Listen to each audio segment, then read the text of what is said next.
F'konferenza tal-aħbarijiet minn Forti San Michael fl-Island indirizzata mill-Ministru Bonnici u s-Segretarju Parlamentari Alison Zerafaċivelli u l-kandidata Marja Meli, il-Partit Laburista nniedat proposti mill-Manifestant Malta intisi speċifikament biex jissalvagwardjaw u jsaħħu l-identità Maltija.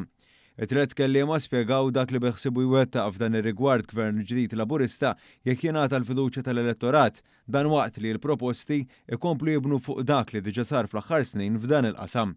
Attenzjoni partikolari ngħatat li tisħiħ ta' rwol li għandu ċ-Ċentru għall-Ilsien Malti biex ikompli jippromovi l-użu tal-lingwa Maltija. Irridu li ċ-Ċentru għall-Ilsien Malti jieħu rwol attiv fil-promozzjoni tal-użu tal-lingwa Maltija. Se nibdew noffru s-servizz ta' traduzzjoni u terminoloġija b'xejn lil azzjendi privati li jkunu jridu jipprovdu sinjali bilingwi fil-postijiet tax-xogħol u l-ħwienet tagħhom. Fuq l-istess linja ta' ħsieb il-Partit Laburista qed jipproponi ħolqien ta' reader penna l-istudenti bid-disleksja u xogħol fuq sistema text to speech. Il-ħarsien tal-patrimonju lokali wkoll jagħmel parti mill-proposti li ġew spjegati l-erba' filgħodu fejn tħabbru iżjed proġetti ambizzjużi ta' restawru tisbieħ biex aktar postijiet storiċi jitgawdew mill-pubbliku.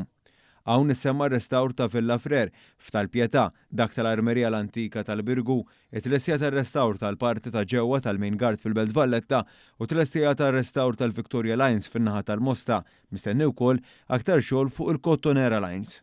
Gvern Laburista beda proġett sabiex is-swar tal-Cottonera jiġu restawrati għall-ewwel darba. Sissa investiment ta' aktar minn 10 miljun euro. Ix-xogħol fuq il-Cottonera Lines beħsiebu ikun lest fil-leġislatura li jmiss.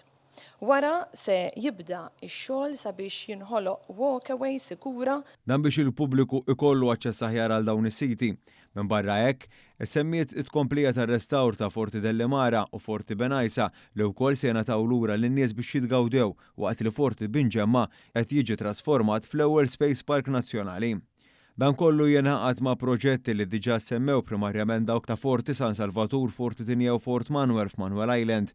Fil-konferenza ntqal kif fit-tisħiħ tal-Patrimonju Nazzjonali diġà bdew il-proċeduri internazzjonali biex il-fortifikazzjonijiet tal-Kavalleri ta' San Ġwan jibdew jitqiesu bħala wirt dinji tal-UNESCO. Tali rikonoxximenti saru wkoll mill-Kummissjoni Ewropea wara li l-Katakombi ta' San Pawl fir-Rabat saru l-ewwel sit f'pajjiżna li ngħata ċ-ċertifikat tal-Patrimonju Ewropew. Il-Musewijiet Nazzjonali bħal dak tal-Istorja Naturali wkoll se jaraw aktar investiment fuq dawk li diġà saru s'issa. Jeħtieġ ukoll li jinstab lok ġdid għal Mużew tal-Istorja Naturali li bħalissa jinstab fl-Imdina. Is-sit ġdid għandu jkun aktar adegwat u possibilment jitqiegħed f'ambjent li jkun aktar fil-kuntest tiegħu. B'dan il-mod il-mużew il-ġdid għandu jirrifletti aktar temi attwali.